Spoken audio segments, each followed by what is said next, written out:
We're here for the brand new kickoff for the Warped Tour, the first day as it is. Guys, please introduce yourself.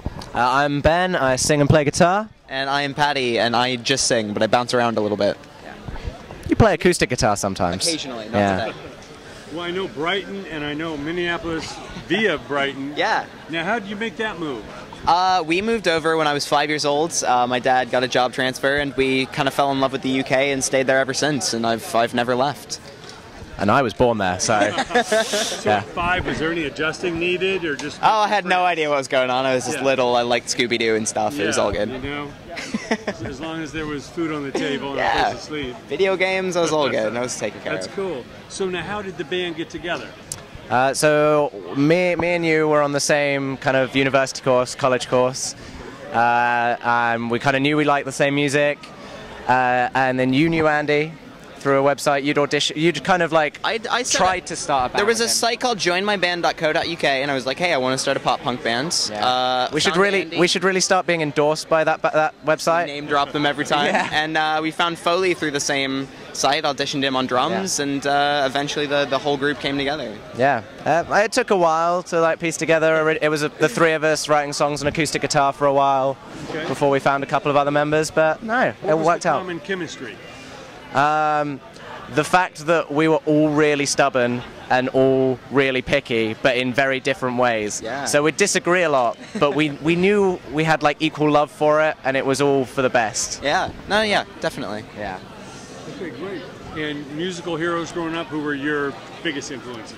My biggest influences were like Pete Wentz from Fall Out Boy, and then Frankie Arrow from My Chemical Romance for like stage presence kind of thing. Those guys, they weren't necessarily technically the best at their instrument, much like myself, and great lyricists. So yeah, those two were definitely growing up when I was like 14. Yeah, a huge one for me was Chad Gilbert of New Found Glory. Because I grew up straight edge. He gave me a whole lot of confidence in myself because of that, but he's also an incredible producer, a great guitarist, he has a great stage presence, and I love what he does. He was always a huge idol. It's like the better version of you. Yes, much better. Much, much better. Well, you know, a lot of people don't understand how much work it is, you know, to be on a tour, be in an act. You know, there's the fun part, and you got to love what you do, but there's the dedication, perseverance. You know, like I would say, many people have started the Warped Tour, but fewer have finished the Warped Tour.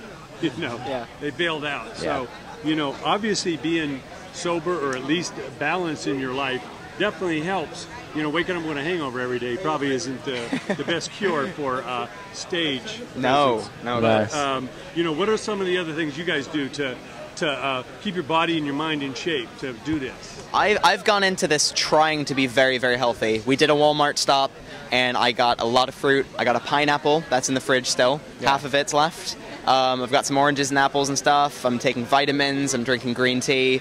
I'm really trying to like start super healthy. So when it hits, because it's gonna hit, that I'm hopefully okay. Yeah.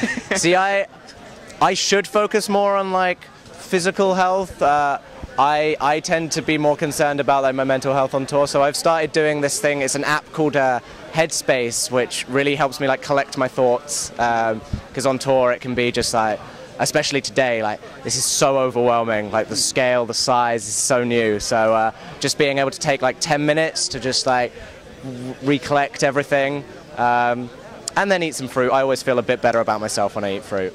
It makes me feel like I'm not such a gluttonous person. Sure. Now, how much of America have you seen? How many different cities have you played? Our first ever U.S. tour was February to April. We did the Glamour Kills tour, like 30 shows, supporting Set It Off and Against the Current, and we saw a hell of a lot of the U.S.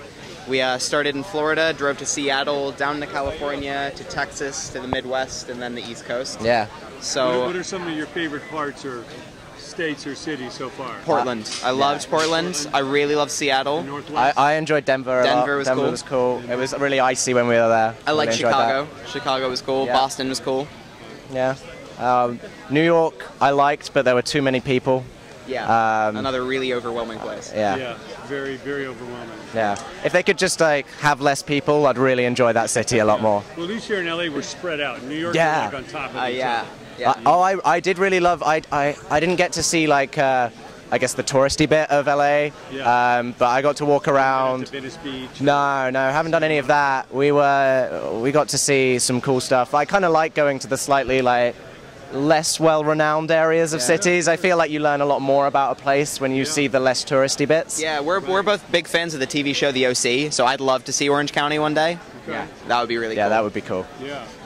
Yeah, you're kind of close to it. Just go south a little bit here. Go down to Newport Beach. That'd be sick. Now, with the latest record, what are you most proud of achieving with that?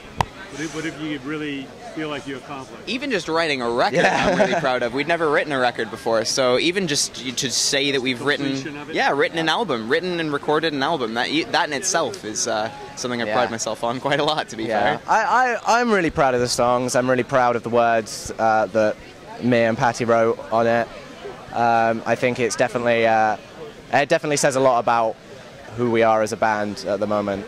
So yeah. I think what I'm also so proud about is we write together all the time. It's the five of us all have to be totally happy, and that does take days to resolve. Sometimes tearing songs apart, starting from scratch a lot of the time, and the fact that we eventually worked it all out and had 11 songs that we're all super proud of and really happy with. That was a big task to accomplish, and I'm pretty proud of that. Yeah. And what you've seen so far in the business, what advice do you give to like a young band, young players today? Not so much on the business, because that's constantly evolving, but creatively, to really find your own voice, because we all start by copying others. What advice do you give? You always have a good one for this.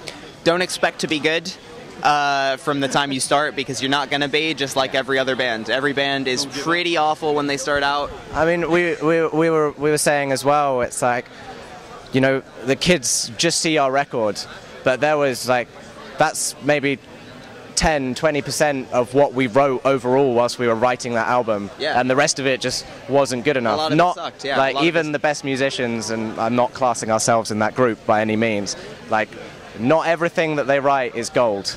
Yeah. So take those small percentages of good stuff and collect those, and then you'll end up with something really good, hopefully. Yeah. Well, thanks, guys. We can't wait to see you rock the stage. Awesome. Thank you very much.